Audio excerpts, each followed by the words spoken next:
for my accountant, who lives right down the road, it is a expense. For an accountant, if you ask them about this, they see it purely as a line item, which is an expense. Ultimately, for us, sales and marketing is an investment, and that's the key. If you see marketing as an expense, then you're never going to invest in it the way you should.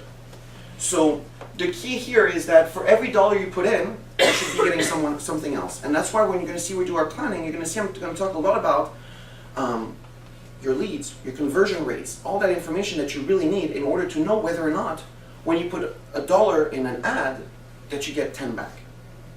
There's a great book out there from the founder of ActionCoach called Buying Customers.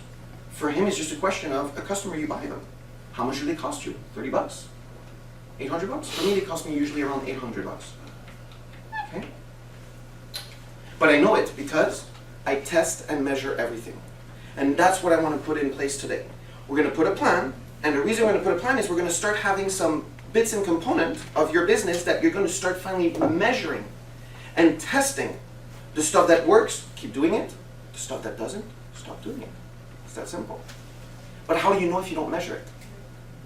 So we're going to talk about KPI, key performance indicators, and all that good stuff. Acquisition cost is what I was mentioning. If I invest $300 in advertising and get 10 customers, you do understand, I paid $30 for each customer. Is that simple enough? I want to make sure, I got to throw a few concepts at you. This is the shortened version. So I got to put a few seats to make sure we're on the same page. Please do, like Hillary did, ask me a question if I'm moving too fast. I want to get us to the point where we can jump in our 90-day plan. There's a huge difference between the concept in marketing of acquisition cost, which is what I just described, and lifetime value.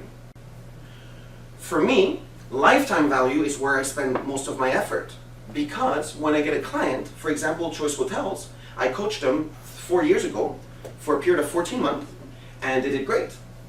I taught them new habits, and then when the cat leaves, the mice play. The coach left, and I teach this sustainability after the coach leaves at some speaking engagements for a large organization.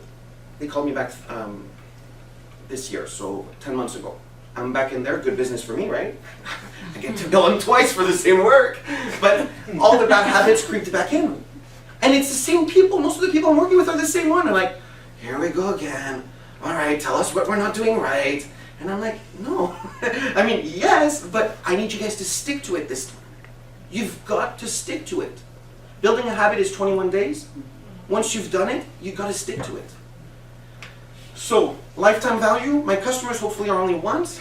The reality is that I've had customers work with me for years because they're growing into their maturity levels. And so they bring me back at different maturity levels. So for me, my sales are never one time, they're multiple time. Okay? Those are things you need to figure out, right? If you're a hairdresser, right? What was the cost of getting someone? Maybe it was an ad. Then, how much is your lifetime value? Well, if I get 4 haircuts a year, right? And I come with you for the next 10 years, you do understand, you're looking at like a lot of dollars right there. Like one client is like thousands of dollars if you start thinking like this. Okay? Are we good with the acquisition versus lifetime value? Those are 2 important principles.